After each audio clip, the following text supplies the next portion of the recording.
everybody. I am going to talk you through these notes that you're taking today, just kind of things to remember about the rhetorical analysis essay.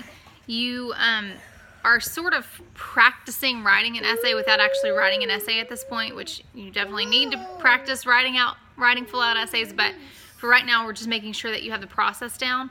I have some feedback from your assignment yesterday that I'll share here in a little bit, but I want to make sure that we get these notes out of the way and posted so that you can be on your way for subsequent assignments. So you have the handout sheet in front of you, and you have some blanks to fill in, and this is just kind of an engagement strategy. Make sure you're not glazing over as I'm talking. So we've already addressed the fact that on the rhetorical analysis essay, you are always going to be looking for rhetorical strategies. This is, look at this little cutie pie. That's my littlest baby boy, so he might be chiming in here every once in a while. Yeah, baby, I'm talking about a rhetorical analysis essay. So most of the prompts are going to ask you, how do the strategies help accomplish purpose? How do they help them, like the passage yesterday? How do the strategies help construct the argument? So it's always not just labeling the strategies, but pointing out what are they doing? What's the impact of them in the passage? So the first step to help you focus, always, AP stands for answer prompt. So your first step is to deconstruct the prompt. What exactly are you being asked to do?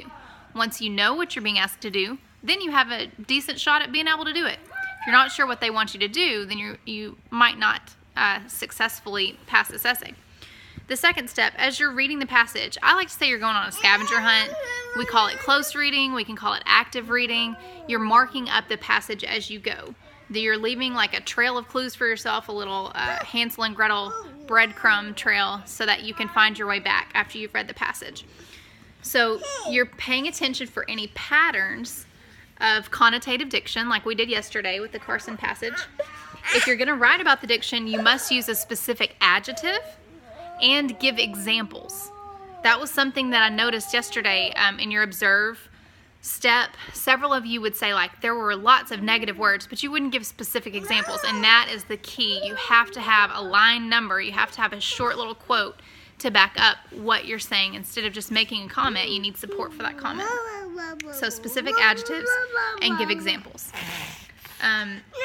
Step 2B, something else that you're looking for on your scavenger hunt, is imagery that correlates to that specific diction or that connotative diction. There might not be any imagery. Often there is imagery, but sometimes not. Okay, you have a list of other things as well. Any use of irony, any use of figurative language. These are things like metaphors and similes, hyperboles. Hey, look at your cute face. Look at that. Oh my goodness. Do you want to watch Dinosaur Train? That's way more fun than this. Okay. Look for parallelism or repetition. Any of those common strategies that we took notes on the other day. Look for allusions. Look for persuasive elements. These are appeals to logos, ethos, or pathos.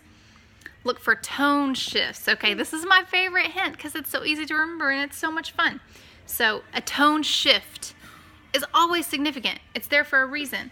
So what I like to say, what almost always shows a tone shift, stop, Witty, is called the big but. So watch out for big buts.